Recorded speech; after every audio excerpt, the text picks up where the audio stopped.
Blessed morning, friends, folks. Today it is May 29, 2024. So, without further ado, let's dive into this morning's breakfast for our souls before we get on this JOB. And this is none other than Grace by Max Lucado. Really, really been enjoying this book. I didn't know nothing about Max Lucado until I gave my heart to the Lord January 5th, 2008, and I went to jail and I had to serve 2 months here and I served 4 months over in Hobart. And when I was in Hobart, that's when I ran across him in his book at the time. I think it was John 3:16. He says, whether you've been in the Word a long time or you've been in the Word a short time, return to this. And we all know John 3:16. For God so loved the world that he gave his only begotten Son, that so that thou shalt not perish, but have everlasting life. And we all know this scripture pretty good, those of us that have been here a long time. For those of you that have not, that is a good one to start with. And then I would suggest Proverbs. Okay, what we have here, we have love hates evil. Daniel 12:2 is a scripture which says, many of those who sleep in the dust of the earth shall awake, some to everlasting life, and some to shame and everlasting contempt. That sounds like heaven or hell to me right there. Does hell serve a purpose? Remove it from the Bible, and at the same time remove any notion of a just God and a trustworthy scripture. If there is no hell, God is not just. If there is no punishment of sin, heaven is apathetic toward the rapists and pillagers and mass murderers of society. If there is no hell, God is blind toward the victims and has turned his back on those who pray for relief. If there is no wrath toward evil, then God is not love. For love hates that which is evil. To say there is no hell is also to say God is a liar and his scripture untrue. The Bible repeatedly and stoutly affirms the dualistic outcome of history.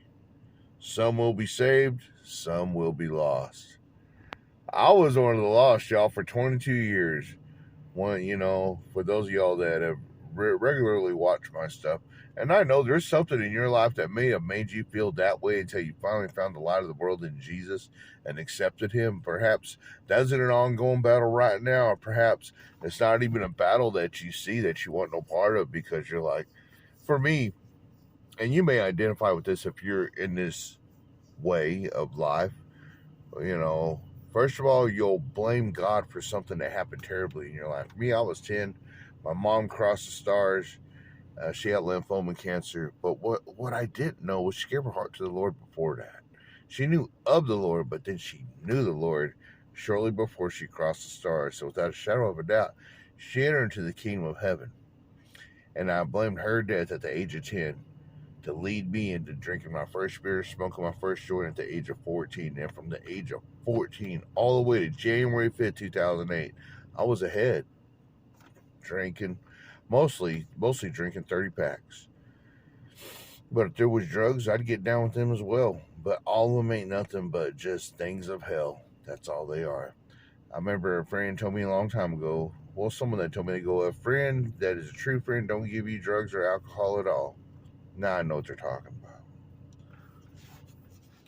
But there's something that'll make you blame God and make you not want to have nothing to do with him. Or perhaps you like how you're living in this world.